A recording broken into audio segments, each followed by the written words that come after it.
رائے عبداللہ خان بھٹی 1547 کو ضلع حافظ آباد کی تحصیل پنڈی بھٹیاں کے کچھ فاصلے پر واقع دریائے چناب کے کنارے بابوقام چوچک میں پیدا ہوئے۔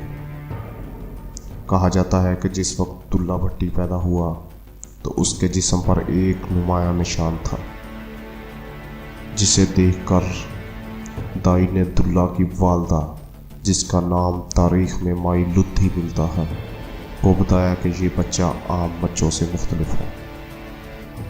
معلوم ہوتا ہے کہ بڑا ہو کر تاریخ میں بڑا نام پیدا کرے گا، اور یہ بھی بتایا کہ یہ بچہ بہادر اور نڈر ہوگا۔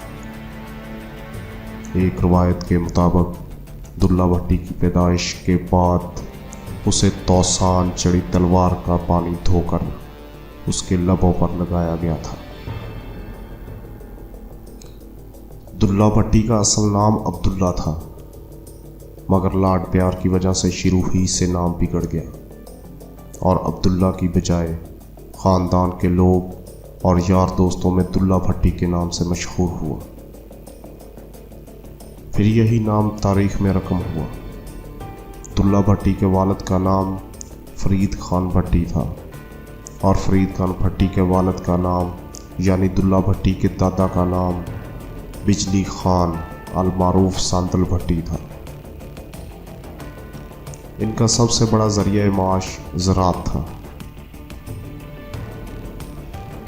16ویں صدی عیسوی کے آغاز میں مغل شہنشاہ ظہیر الدین بابر، پھر بابر کے جانشین نصیر الدین ہمایوں کی ابتدائی حکومت 1530 سے 1538 تک تو اس علاقہ میں حالات پرامن رہے، لیکن 1539 میں ہمایوں کی حکومت کمزور ہو جانے کی وجہ سے تمام ملک میں انتشار پھیل گیا اور شیر شاہ سوری نے سلطنت پر قبضہ کر لیا۔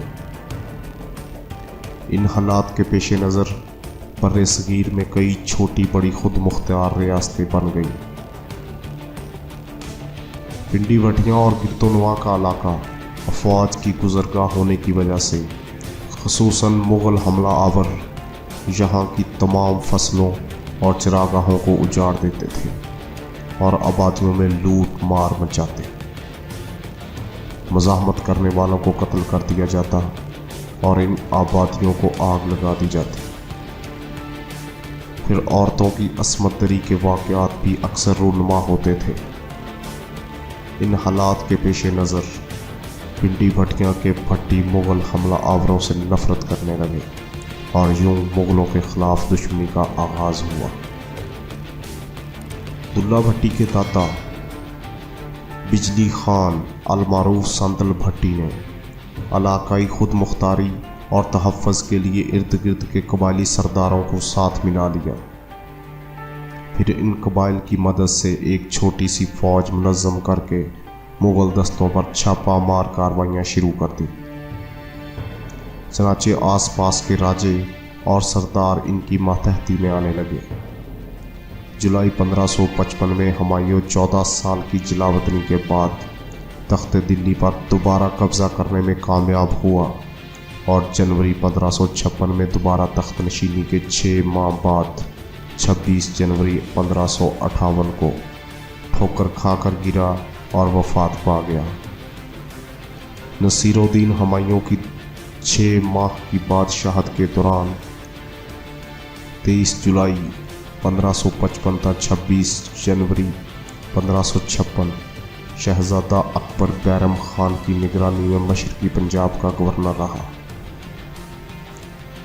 شہزادہ اکبر نے پنجاب کی گورنری کے دوران انتہائی بہادر اور تجربہ کار جنرلوں کی سرکردگی میں اپنی فوج مہم مغربی پنجاب ساندل بار روانہ کی۔ یہ پہلا موقع تھا کہ بھٹیوں اور مغلوں کے درمیان گھمسان کی جنگ لڑی گئی۔ اس جنگ میں مغلوں کو فتح ہوئی اور قلعہ فرید، جو عبداللہ بھٹی کے والد کے نام پر تھا، موجودہ قلعہ چاہ پنڈی بھٹیاں کو برباد کر دیا گیا۔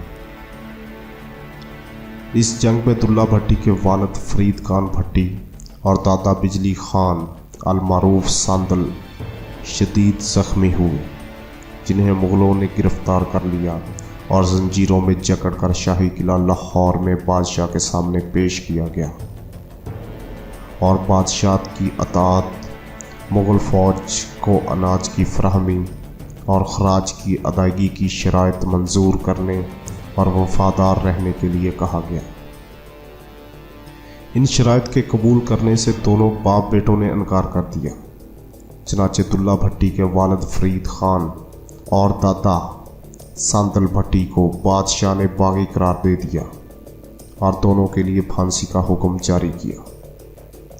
फिर दोनों को तख्ता दार पर लटका दिया और मुर्दा जिस्मों की नहायत बेहुरमती की। तारीखी कुतब में दर्ज है कि बिजली खान सांदल और फरीद खान भट्टी की लाशों में भुस भरवा कर इनकी सरेआम नुमाइश की गई। इससे मकसद ये था कि हुकूमत के ख़िलाफ़ सर उठाने वाले बागियों को दूसरों के लिए दरसे इबरत बना दिया जाए। दुल्ला भट्टी के वालिद और दादा की फांसी के वक्त दुल्ला भट्टी बच्चा था, मगर बिजली खान सांदल भट्टी और फरीद खान भट्टी की मौत की खबर सुनकर इस इलाके के लोग मुग़लों के सख्त खिलाफ हो गए और इनसे शदीद नफ़रत करने लगे। उस वक्त शहज़ादा अकबर जलालुद्दीन के लक़ब से शहनशाह हिंद बन चुका था। फिर उसने एक नए दीन इलाही की बुनियाद कायम कर दी थी। जलालुद्दीन अकबर के दीन इलाही को न सिर्फ मुसलमानों बल्कि हिंदुओं की अक्सरियत ने भी मुस्तरद कर दिया था, जबकि चंद खुशामदी लोगों ने इस दीन को कबूल किया। ख़ुसूसन मुसलमानों के दिलों में बादशाह की बेदीनी और बेरहरवी के ख़िलाफ़ शदीद नफ़रत पैदा हो गई। फिर अकबर ने इन उलमा व फजला पर जुल्म ढाने शुरू कर दिए, जो इस मजहबी ख्यालात के ख़िलाफ़ सीसा पलाई दीवार बनकर डट गए थे। चनाचे अकबर की मजहबी पॉलिसियों के ख़िलाफ़ दुल्ला भट्टी के बाप और दादा के कत्ल की वजह से इजहार हमदर्दी के तौर पर लोग दुल्ला भट्टी के गिर्द जमा होना शुरू हो गए। अब बाप दादा का कत्ल, मुग़ल फ़ौज को अनाज की फराहमी, खराज की अदायगी और दीन इलाही के ख़िलाफ़ अवामी नफ़रत ने दुल्ला भट्टी को शहनशाह जलालुद्दीन अकबर के ख़िलाफ़ उठ खड़े होने का हौसला दिया। इन हालात के पेश नज़र दुल्ला भट्टी वक्त से पहले जवान होने लगा। उसने अपनी जंगी ताकत में इजाफा शुरू कर दिया और ज़ेर तसल्लुत इलाकों को भी वुसअत देना शुरू कर दी। उसने गिरदोनवा के तकरीबन तमाम सरदारों को अपने साथ मिला लिया।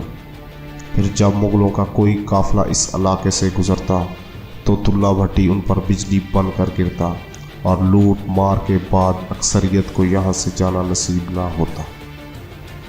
फिर देखते ही देखते इस इलाके के तमाम लोग अकबर के दीन इलाही के ख़िलाफ़ उठ खड़े हुए और लोगों ने सरकारी महसूल की अदायगी से साफ इनकार कर दिया। इस सूरत हाल के पेश नज़र शहनशाह हिंद जलालुद्दीन अकबर किला लाहौर आ गया और इस बगावत को कुचलने के लिए अपने सिपाह सलार, जिसका नाम बक्का लकीरा था, की ज़ेर सरपरस्ती 1000 फ़ौज पर मुश्तमल एक काफ़िला सांदल बार के इलाके में रवाना किया।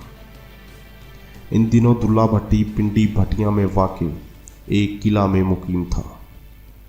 दुल्ला भट्टी ने मुख्तलिफ मुकामी सरदारों, जिनमें कमाल खान भट्टी, दाऊद खान डोगर, दौलत खान परथा जट और जमाल खान खरल वगैरह शामिल थे, को इकट्ठा करके इनसे सलाह मशवरे किए।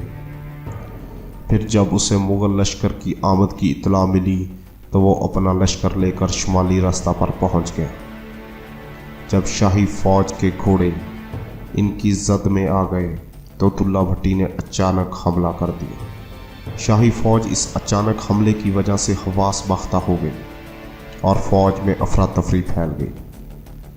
शाही फ़ौज का सिपा सलार बकाम लकीरा जान बचाकर भाग जाने में कामयाब हुआ, मगर दुल्ला भट्टी ने उसका ताक़ुब करते हुए उसे गिरफ़्तार कर लिया और उसका सर कलम कर दिया और खुर्जी में डालकर मैते खतरी को दे दिया। जिसकी अकबर दरबार तक रसाई थी। और दुल्ला भट्टी ने मैदे खत्री को बादशाह के लिए पैगाम दिया कि बादशाह से कहना कि ये दुल्ला भट्टी की तरफ से तोहफा है। वही दुल्ला भट्टी जो बिजली खान सांदल का पोता और फरीद खान भट्टी का बेटा है। फिर मैदे खत्री ने ये पैगाम दरबार अकबरी तक पहुंचाया, जिससे शहनशाह जलालुद्दीन अकबर सीख पा हो गया और ऐलान किया कि जो भी मुग़ल जर्नैल दुल्ला भट्टी को ज़िंदा गिरफ्तार करके दरबार अकबरी में पेश करेगा उसको 36,000 मनसब दिया जाएगा। मुग़ल हुकूमत के बागी दुल्ला भट्टी की सरकोबी के लिए बादशाह के हुक्म पर हाफिजाबाद में एक किला तामीर करवाया गया था, जिसका नस्म व नसक अवान सरदारों के हाथों में था। इस किला का नाम गड्ढी अवान था। मौजूदा शहर के जनूब मशरक में ये किला वाक़ है। एक दफ़ा का जिक्र है कि जब अवान सरदार किला में मौजूद ना थे तो दुल्ला भट्टी ने अपने लश्कर के हमरा इस किला पर हमला कर दिया और अवान सरदारों के तमाम अहले खाना को कत्ल कर दिया। इस मार्का में सैकड़ों मर्दोज़न मारे गए और किला पर दुल्ला भट्टी का कब्ज़ा हो गया। फिर अवान सरदारों ने सख्त मुकाबले के बाद किला पर दोबारा कब्ज़ा कर लिया। हालात की नज़ाकत के पेश नज़र अवान सरदारों ने शहनशाह हिंद से दरख्वास्त की कि इन्हें मुस्तकिल तौर पर यहाँ बसने की इजाज़त दी जाए ताकि दुल्ला भट्टी की सरकोबी हो सके। चनाचे इस वजह से अवान सरदारों के ख़ानदान यहाँ मुस्तकिल तौर पर आबाद हो गए, मगर वो भी मुस्तकिल तौर पर दुल्ला भट्टी की सरकोबी में नाकाम रहे।